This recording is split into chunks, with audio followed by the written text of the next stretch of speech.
अब प्रोग्राम को आगे बढ़ाते हुए बड़े ही अदब और एहतराम के साथ हलाई मेमन जमात के प्रेसिडेंट जनाब इलियास भाई, हम उनसे मुअद्दबाना दरख्वास्त करते हैं कि तशरीफ़ लाएँ स्टेज पर और जलसे की नौइयत और मकासिद और दीगर जो फ़राइज़ अंजाम देना है इस्तक़बाल से मुताल्लिक़, उसके लिए स्टेज पर तशरीफ़ लाएँ। माशाअल्लाह इनकी बहुत क़ुरबानी है। जमात के लिए इतना बड़ा प्रोग्राम मुनज़्ज़म करना, उसके लिए इंतज़ामात करना, हुफ़्फ़ाज़ और उलमा की एक लिस्ट को मुरतब करवाना और काम के अफराद को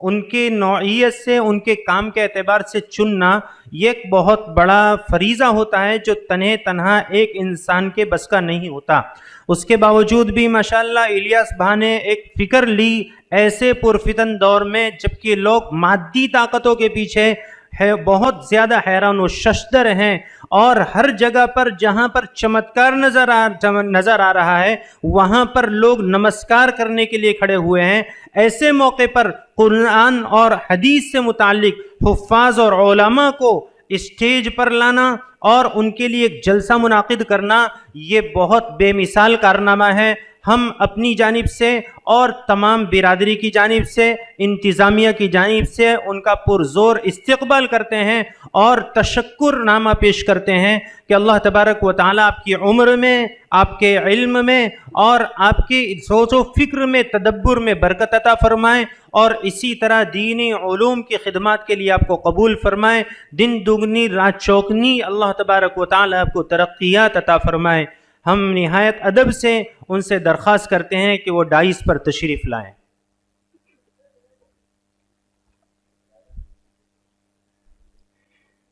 बिस्मिल्लाहिर्रहमानिर्रहीम। मुअज़्ज़ज़ाए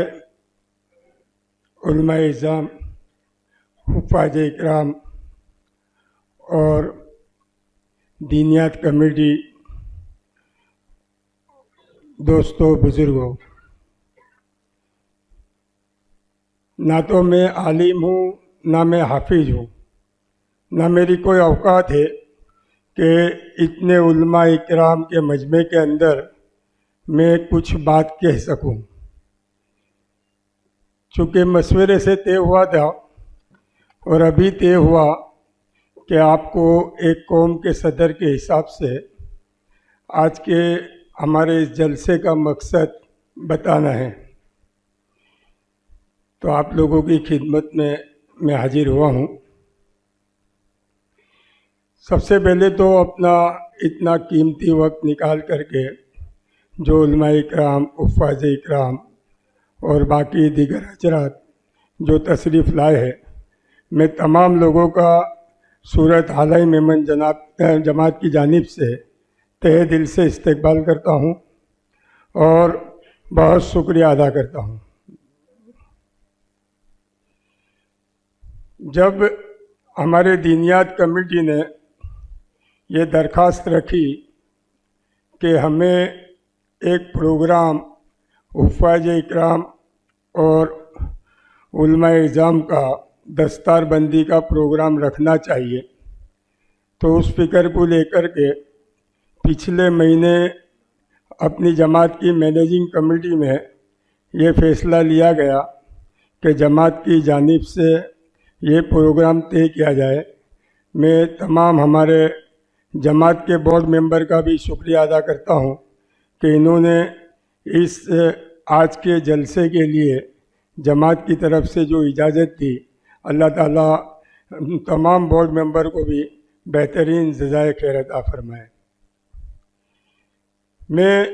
इस बात को सुन कर के हैरान था कि हमारी जमात के अंदर तकरीबन हमने कैलकुलेशन लगाया तो 15% लोग हाफिज़, आलिम और मुफ्ती है। जब ये बात सामने आई तो मैं खुद हैरान हो गया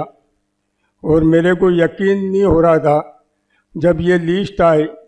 तो उस रात में आँख से आंसू बहने लगे कि अल्लाह ताला ने इतनी ज़बरदस्त नेमत हमारी कौम को दी है कि हमारी कौम के अंदर इतने हुफ़ाज़ है, इतने आलिम हैं। जबकि मेरे को अपनी शुरू जवानी के वो दिन याद है कि जब रमज़ानुल मुबारक का महीना आता था तो मस्जिद के ट्रस्टी फ़िक्र में लग जाते थे कि रमज़ान आ रहा है, कुरान की तरावी हमारी मस्जिद में कैसे होगी। तो करीबी गांवों से और कहाँ कहाँ से वो ट्रस्टी बेचारे मेहनत करते थे और हुफ़ाज़ों को लेकर के आते थे। वो 25, 27, 28 साबान तक हमारे शहर में हमारी मस्जिद में पहुंच जाते थे। उनका रहने का इंतज़ाम किया जाता था, उनका खाने पीने का इंतज़ाम किया जाता था और उसके बाद में वो पूरा महीना हमारी बस्ती के अंदर ठहरते थे। रोज़ाना तरावी पढ़ाते थे और कुरान को तरावी के अंदर मुकम्मल करते थे और 27वीं रात को वो कुरान की आखिरी आयत पढ़ के दुआ करा के वो अपनी अपनी जगह चले जाते थे। तो हमारी शुरू जवानी में हमारे ये हाल थे कि हमारी मोहल्ले की 6-8 मस्जिदें हैं, उसके लिए भी हुफ़ाज़ हम लोग को नहीं मिलते थे। आज माशाअल्लाह हमारी जमात के तकरीबन 200 हुफ़ाज़, 400 हुफ़ाज़ है और शहर के अगर देखा जाए तो तकरीबन 200 मस्जिदों के अंदर अगर सिर्फ हमारी जमात के 2-2 हुफ़ाज़ को फैला दिए जाए तो सिर्फ हमारी जमात के हुफ़ाज़ इकराम पूरे सूरत के अंदर इंशाअल्लाह कलाम मजीद की तरावी को ख़त्म कर सकते हैं। तो ये हमारे लिए बहुत फ़ख्र की बात है और मैं खुद सूरत हाल मेमन जमात के सदर की हैसियत से बहुत फ़ख्र महसूस करता हूँ कि अल्लाह रब्बुल इज़्ज़त ने ये हम पर एक करम किया है और ये नेमत दी है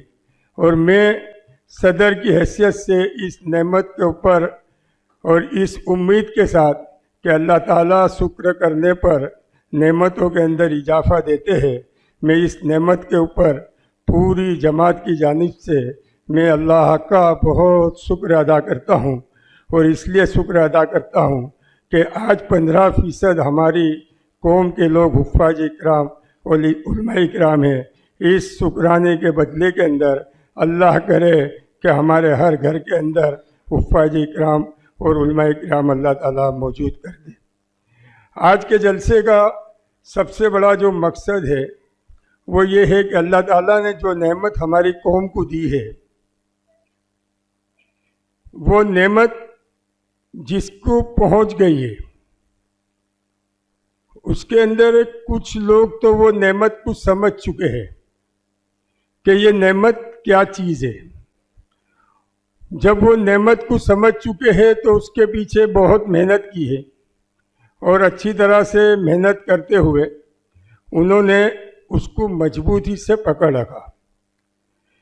कुछ हमारे हुफ़ाज़ इकराम ऐसे भी है कि जो शायद ये नहीं समझ सके हैं कि अल्लाह ताला ने मुझे क्या दिया है, मुझे क्या नेमत अल्लाह ने दी है। वो नहीं समझने पे एक सबसे बड़ा नुकसान ये हो रहा है कि वो अपने कारोबार में, अपनी बीवी बच्चों के, अपने दोस्तों में और दीगर चीज़ों के अंदर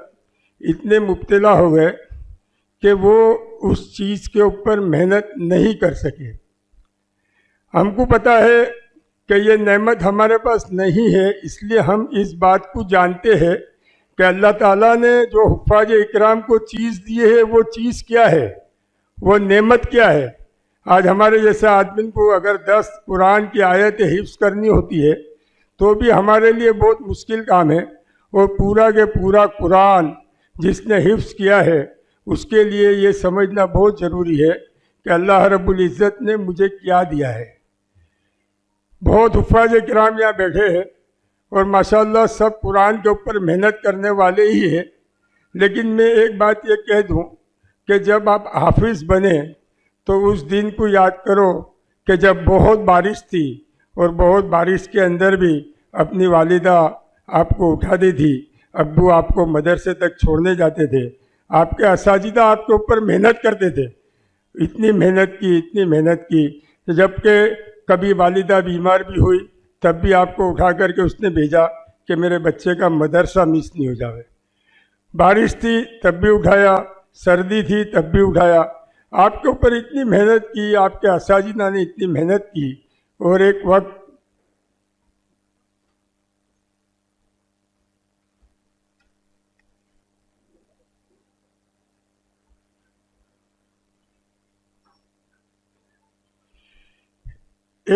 यह आया कि आपने कुरान का मुकम्मल हिफ्ज़ कर लिया। उस दिन का वो दिन जो है जब आपने आपका कुरान का आखिरी सबक आपके उस्ताद को सुनाया, और उस दुआ के बाद जो आपके घर में एक खुशी की लहर थी, ऐसी खुशी शायद इससे पहले आपके घर में कभी नहीं मिली होगी। वो वालिदैन, वो असाजिदा आपके, वो इतने खुश हुए कि इससे ज़्यादा खुशी शायद ईद के दिन भी न मिली होगी जितनी खुशी इन लोगों को जब आपने कुरान हिफ्ज़ किया उस दिन मिली। आज उस कुरान को लेकर, उस कुरान के हिफ्ज़ को लेकर के हमने आज ये जो जलसा मुंतकिद किया है, सबसे पहले तो ये था कि हमारे लिए बहुत बड़ी खुशी की बात थी, और तकरीबन कई सालों के पहले हाफिज मामन साहब, अल्लाह ताला उनकी कब्र को नूर से मुनव्वर करे, अल्लाह ताला उनके दर्जात बुलंद करे, जो हमारी जमात के अंदर बहुत पुराने हाफिज कुरान थे। इन्होंने इकबाल भाई बॉम्बे वाले जब प्रेसिडेंट थे उनके ज़माने के अंदर दस्तार बंदी का एक प्रोग्राम किया था। उसके बाद हमारी जमातों के अंदर हाफिज़ों के लिए प्रोग्राम वैसे मदरसों में जलसे होते रहे, लेकिन जमात की तरफ से नहीं हुआ। तो फिर हमने ये नक्की किया कि जमात की तरफ से भी एक दस्तार बंदी हो और एक मोमेंटो दिया जाए। मोमेंटो का मकसद ये है कि जब तक घर में मोमेंटो आपके है, वो रोज़ाना आपको इस बात को याद दिलाता रहेगा कि आपके वालिदैन को, आपके भाइयों को, आपके ख़ानदान वाले को, सिर्फ इन्हीं को आपके ऊपर फ़ख्र नहीं है, बल्कि पूरी मेमन बिरादरी आपके कुरान के हिफ्ज़ के ऊपर फ़ख्र महसूस करती है। तो अब हमको क्या करना है? तो अगर मान लो कि हम अपने कारोबार में, बीवी बच्चों में इतने मशगूल हो गए कि हम अपने काम से कुछ दर्जे पीछे हट गए, तो कुछ देर नहीं हुई, हम इंशाअल्लाह जो 4:45 से लेके 5:15 बजे तक का ओपन हाउस का जो प्रोग्राम अपने ने मशवरा और तरतीब रखा है, उसमें ये सारी बातें भी हम लोग डिटेल में लाएंगे।